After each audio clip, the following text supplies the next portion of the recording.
En mayo de 2004, Radio Universidad de La Plata lanzó Tomo lo que encuentro, 19 versiones de Virus, un disco que inmortalizó el legado de la banda liderada por Federico Moura a través de la reinterpretación de la generación de recambio del rock platense en los primeros años del nuevo milenio. Hoy, a casi 2 décadas, el álbum producido por la primera señal universitaria del mundo llega a todas las plataformas digitales y celebra el arribo con una serie de entrevistas desde la pantalla de TV Universidad. Desde las aulas de la Facultad de Bellas Artes a las calles y escenarios de La Plata. Esa es la historia de Roberto García, Alejandro Lorca y Eduardo Carreras, reunidos en aquel proyecto de fuerte carácter instrumental que supo desplegar paisajes musicales bajo el nombre de Cine Continuado. Los recuerdos de Alejandro Lorca hoy con nosotros. Bienvenido. ¿Qué tal? ¿Cómo andas, Ale? ¿Cómo anda eso? Bien, parece así como muy encapsulado o te sentís cómodo. No, creo que no, nos hemos acostumbrado al encapsulo. Sí, ¿no? Estamos como saliendo ahora. Estamos saliendo. ¿Cómo andás? Bien. 2004, yo te voy a llevar, pero vamos a ir, yendo y viniendo. En ese momento ustedes participan, vos, con Cine Continuado, que era tu grupo en ese momento. Uh-huh. ¿Cuántos años tenía el grupo cuando graban esta versión? Esto es 2004, estamos cursando el 4º año. Nos formamos en diciembre del 2000. ¿En la facultad? Nos conocimos en la facultad. ¿Los tres? O... Sí, pero no, digamos. Con Roberto, que Robert es el compositor de la banda, era el compositor que hacía el 98% de los esqueletos, digamos, de las canciones. Y con él trabajamos todo el año ese en la facultad, nos conocimos a full. Pero a Edu, que era el baterista, lo había visto en los pasillos, lo había visto alguna vez en una muestra. Uh-huh. Es curioso porque el nombre Cine Continuado hacía mucha referencia a lo que podía ser la música del cine, ¿no? Esa música incidental, música que por lo general escuchábamos en la pantalla, ¿no? Y ustedes un poco venían con ese plan, o al menos así los conocimos, ¿no? Pero había canciones también. No es que musicalizaban, ¿no?, la película, claro, platense. No, creo que fue el que mucho abarca y poco aprieta, se puede decir también. En realidad no queríamos tener una forma de denominarnos y que sea tan lineal. Sí. Simplemente queríamos dejar ser lo que teníamos dentro, que era muy distinto el uno del otro. Habían muchas composiciones, tenían determinado esqueleto. Dije, oye... Sí. Y sí, había un reencuentro con nuestras infancias desde el lado del western que nos había atravesado. Iban y venían cassette, discos en esos días. Escuchábamos, cada uno tenía sus escuchas.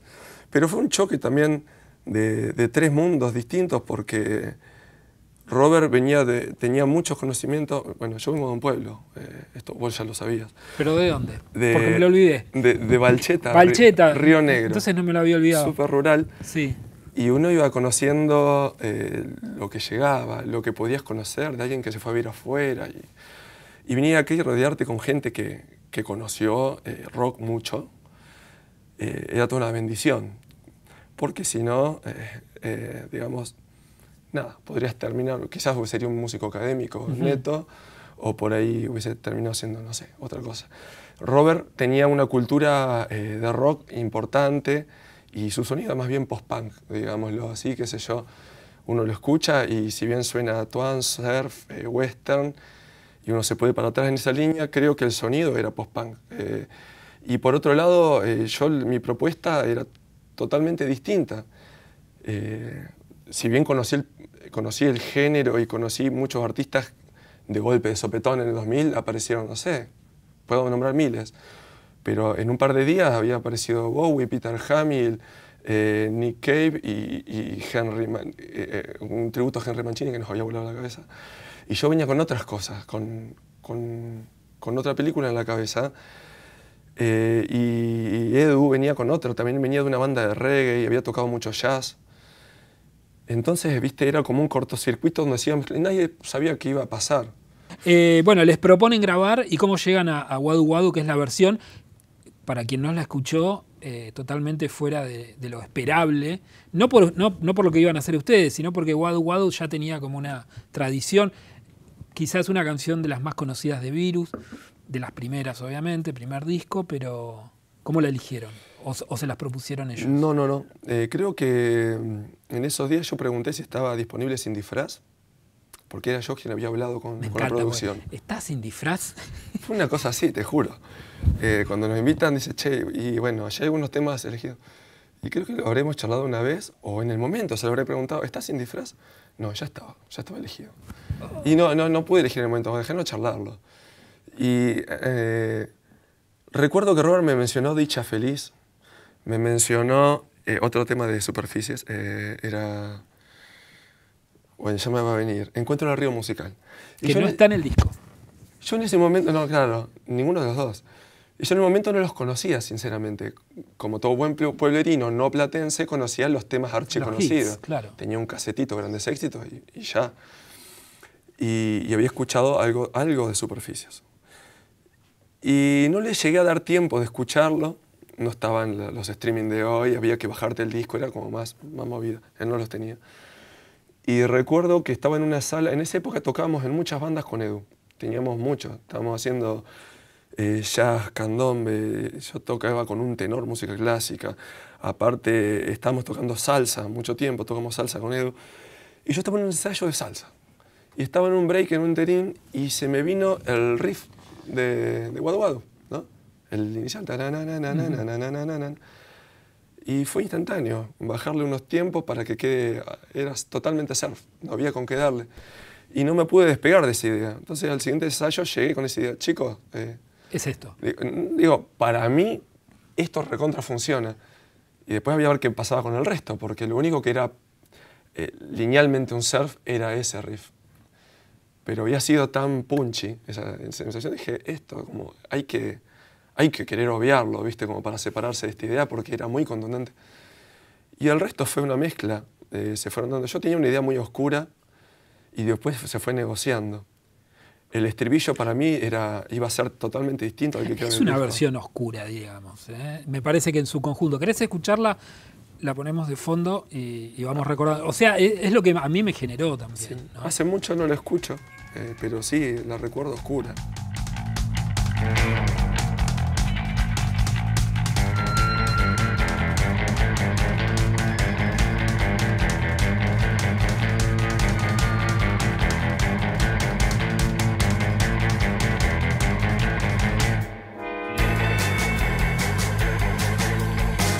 Sí. Y eso creo que la segunda canción del disco, no, es la cuarta.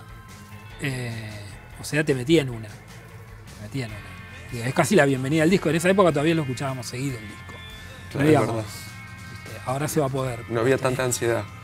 No manejábamos la ansiedad. La controlábamos. ¿Tenías así conocimiento del resto de los grupos que participaron? De varios, de otros no. Pero recuerdo que me sorprendieron varias versiones del disco. Estaba muy contento cuando salió. Todavía sigo contento, es un lindo disco, muy disfrutable.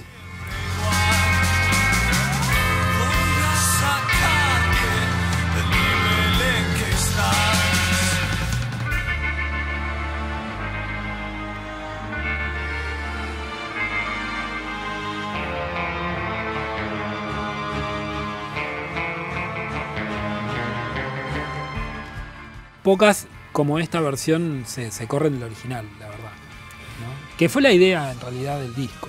Sí. No homenajear, no tributar. Claro. Yo creo que nos hubiésemos querido correr de todos modos. Nosotros veníamos haciendo surf. De hecho, en aquel primer ensayo del 2000, una zapada, y es mi único tema, el único tema bajo mi autoría que quedó así, pero en realidad no es totalmente mío, que era un surf que estuvo en el primer disco, el primer y único disco, fue una zapada y fue un surf. Eso fue lo que nos surgió naturalmente, quedó así. Entonces, y surcar este camino nos era natural. Y luego la oscuridad, las cuerdas, todo eso nos atravesaba. Pasa que uno lo mezcla todo así y puede pensar en que es medio un cocoliche o qué sé yo. Pero eso no fluía, era como ese tipo de combinaciones éramos nosotros. Uh-huh. Eso. Estás muy tensa, perdiste la razón.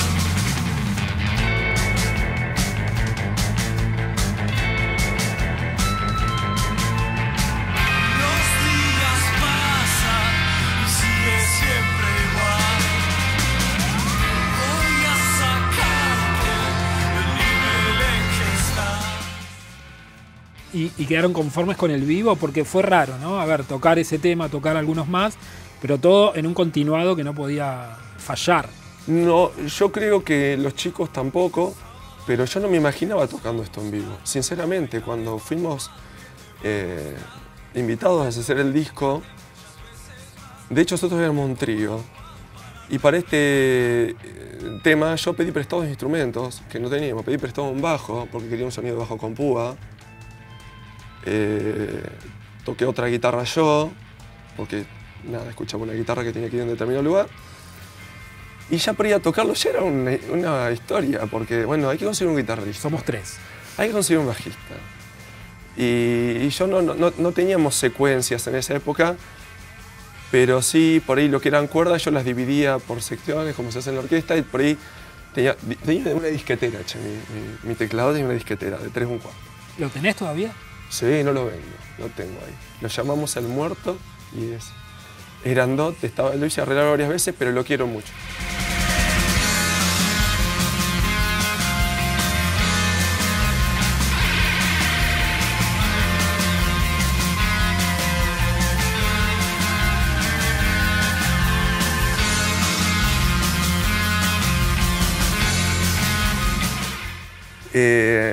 Lo mío y la técnica y el esqueleto, esa otra parte, esa tercera parte de cine continuado, y tan ambigua y acaparadora, era porque yo no fui pianista nunca, yo fui organista. Yo me recibí un método de esos de doble teclado con pedalera, cuando era muy chico, tenía 14 años, método Yamaha.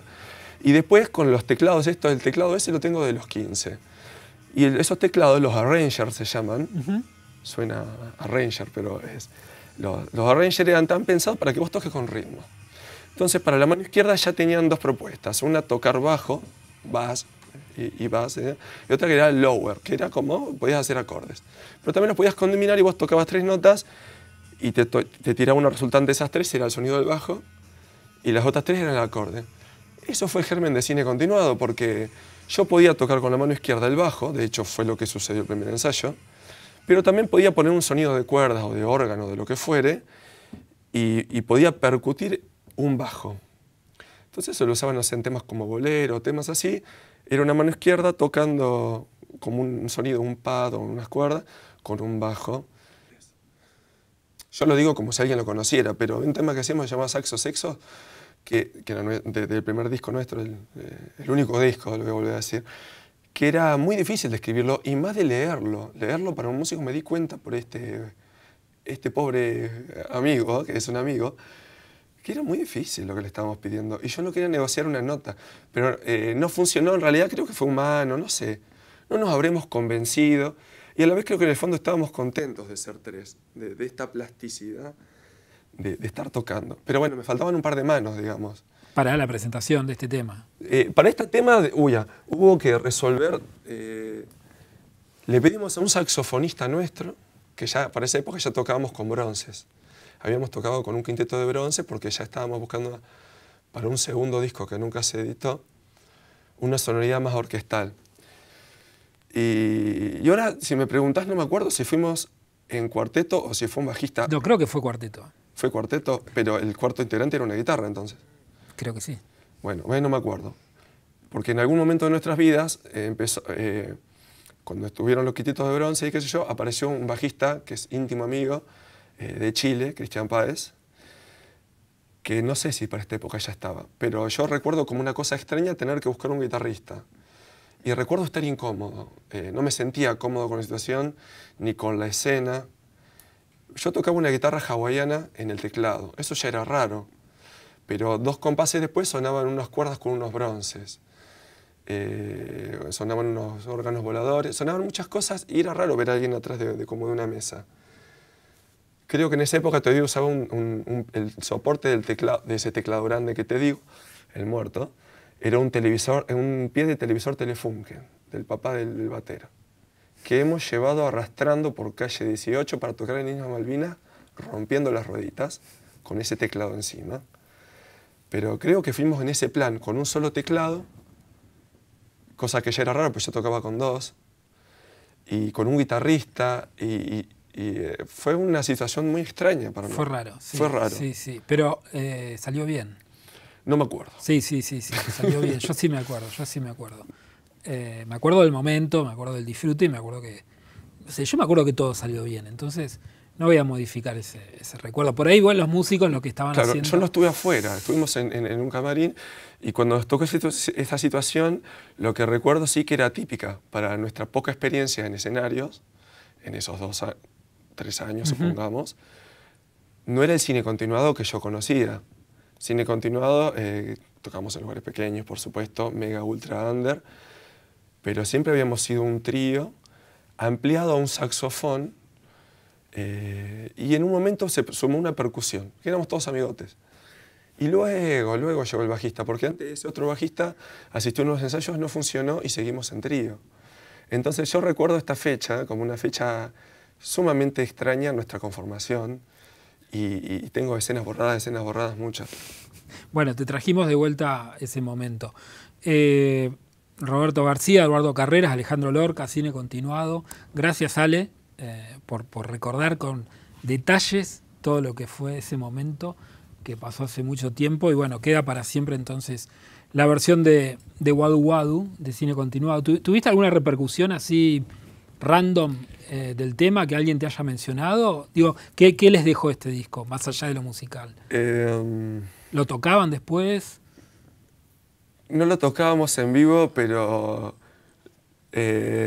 internamente entre nosotros no nos poníamos de acuerdo. Yo lo hubiese tocado por ahí otros no, u otros no. Nos poníamos que sí, que no, y la gente lo pedía. Eso ya habla bien. Está bien, qué sé yo, estamos en La Plata, somos tan under que por ahí van a verte gente conocida. Yo no miro tanto al público, por reducido que sea. Pero sé que se lo pedían y no lo tocábamos, no lo tocábamos. Lo que sí recuerdo, haber leído alguna reseña linda y recuerdo haber escuchado también cosas no tan lindas. Pero lo que tengo para decir es que sí a todo, es raro, es difícil, sobre todo si uno se espera el Wadu Wadu bailable. Pero bueno, en realidad eso éramos nosotros. No es que nos escuchabas en vivo y ibas a decir, bueno, esta banda suena a Nick Cave o a Tinderstick o a lo que sea, porque tienen cuerdas, pero por ahí hay en realidad era... Creo que lo que nos vino bien del nombre fue que en el cine todo podía ser. Entonces podíamos hablar de algo western, podíamos hablar de unas cuerdas o de un pasaje a lo Casablanca, podía ser algo súper oscuro como las alas del deseo. O sea, tenemos la ventana abierta para transmitir o dejarnos llevar, mejor dicho, por el sentimiento que nos invadiese y que se genera ahí. Y la música iba a ser oscura porque ensayábamos en la oscuridad. Como acá. Como acá, más oscuro todavía.